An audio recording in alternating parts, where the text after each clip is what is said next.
Hello student. आज हम पढ़ेंगे कि बालों को घुंघराला किस प्रकार से बनाया जाता है। आजकल वर्तमान समय में आप देख रहे हो कि महिलाएं अपने आप को सुंदर दिखाने के लिए कितने ही बालों को अपने साथ सवार करती है। वैसे तो प्राचीन समय में भी सब किया जाता था, लेकिन आजकल का जो समय है उसमें अलग अलग तरीके आ गए जिससे बालों को डिज़ाइन किया जाता है, बालों में हेयर स्टाइल बनाई जाती है। तो ये भी हेयर स्टाइल का एक पार्ट ही है। जैसे कि हम बालों को हेयर स्ट्रेटनिंग करते हैं, स्ट्रेटनिंग मशीन के माध्यम से बालों को सीधा किया जाता है, उसी प्रकार बालों को घुंघराला भी किया जाता है। इसके लिए भी एक इलेक्ट्रिक उपकरण का उपयोग किया जाता है। वो इलेक्ट्रिक उपकरण क्या है? Curling iron. जैसे उसमें हेयर स्ट्रेटनिंग मशीन होती है, उसी प्रकार इसमें क्या होता है? कर्लिंग आयरन होता है। तो ये कर्लिंग जो आयरन होता है, इसे भी पहले क्या किया जाता है? गर्म किया जाता है। ये एक हीट पैदा करता है, उसके माध्यम से बालों को कर्ल किया जाता है। ये जो होता है ये पीतल का बना हुआ होता है और पीछे एक मजबूत प्लास्टिक का हत्था होता है जो बहुत ही हल्का होता है। हम इस कर्लिंग आयरन का उपयोग करने से पूर्व ये पता होना चाहिए कि कर्लिंग आयरन को किस प्रकार से पकड़ा जाता है। तो जब हम कर्लिंग आयरन को पकड़ते हैं तो उसमें हम जो अनामिका अपनी उंगली होती है और जो छोटी वाली उंगली होती है और रिंग फिंगर होती है उसका उपयोग करते हैं। तो ये तो हमारी कर्लिंग आयरन हो गया। इसके बाद हमें इसमें सामग्री कौन कौन सी चाहिए बालों को घुंघराले करने के लिए?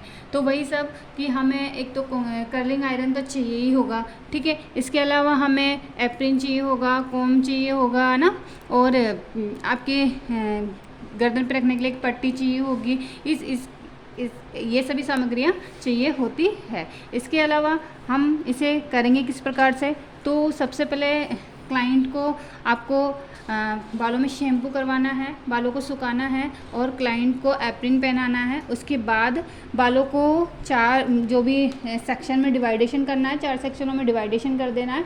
उसके बाद एक एक सेक्शन को लेना है और उसकी पतली पतली 2 इंच की जो लेयर्स है वो निकालनी है और नीचे से कर्लिंग आयरन का उपयोग घुमाकर हम कर्लिंग आयरन को ऊपर की तरफ लेके जाएंगे, जहाँ वहाँ तक ले जाएंगे कि क्लाइंट की स्कल्प पे टच ना हो जाए। और उसके नीचे हम कर्लिंग आयरन, ताकि उसकी जो हीट है वो क्लाइंट को ना लगे, इसके लिए हम उसके नीचे टिश्यू पेपर रख लेंगे और 2 सेकंड के लिए हम कर्लिंग आयरन को वहीं रोकेंगे जब तक कि बाल कर्ल नहीं हो जाते। जैसे ही बाल कर्ल हो जाते हैं तो हम कर्लिंग आयरन को ढीला करेंगे और हल्का से फिसलाते हुए कर्लिंग आयरन को बाहर निकाल लेंगे। यदि आपका कर्लिंग आयरन बाहर नहीं निकल रहा है, इसका मतलब ये है कि आपने सही ढंग से बालों को कर्ल नहीं किया है।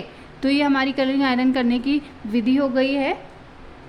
फिर इसके बाद ये देखिए कि जब हम बालों को घुंघराला कर रहे हैं तो हमें कुछ बातों का ध्यान रखना चाहिए, सावधानी बरतनी चाहिए, वरना क्लाइंट को नुकसान हो सकता है। सबसे पहली बात तो कि जब आप बालों को घुंघराले कर रहे हैं, कर्ल कर रहे हैं, तो बालों में शैम्पू क्या हुआ होना चाहिए, बालों में कोई भी चिपचिपा पदार्थ लगा हुआ नहीं होना चाहिए, ठीक है। इसके बाद आप जब कर्लिंग आयरन का उपयोग कर रहे हैं तो आपको उसका तापमान चेक कर लेना है। तापमान आप कैसे चेक करोगे कि जैसे ही कर्लिंग आयरन का उपयोग कर रहे हो तो पहले एक कागज़ पर कर्लिंग आयरन लगा के देखोगे। यदि वो कागज़ झुलस जाता है, इसका मतलब कि कर्लिंग आयरन बहुत ही गर्म है, तो आपको उसको थोड़ा सा ठंडा होने के लिए रखना है। तो ये जो कर्लिंग आयरन का तापमान होता है वो क्लाइंट के बालों के अकॉर्डिंग होता है कि बाल किस प्रकार के हैं, बालों का टेक्स्चर किस प्रकार का है, उस अकॉर्डिंग हम कर्लिंग आयरन का तापमान रखेंगे। तीसरी बात कि कर्लिंग आयरन का आप जब प्रयोग कर रहे हैं तो आपको ध्यान रखना है कि क्लाइंट की स्किन को इससे कोई प्रॉब्लम ना हो, कहीं क्लाइंट की स्किन जल ना जाए, इस बात का आपको पूरा ध्यान रखना है। तीसरी बात, कर्लिंग आयरन का उपयोग करते वक्त आपको यह बात ध्यान रखनी है कि क्लाइंट के बालों को कोई नुकसान ना पहुँचे। तो ये सभी बातों को ध्यान में रखते हुए आपको बालों को कर्ल करना है। धन्यवाद।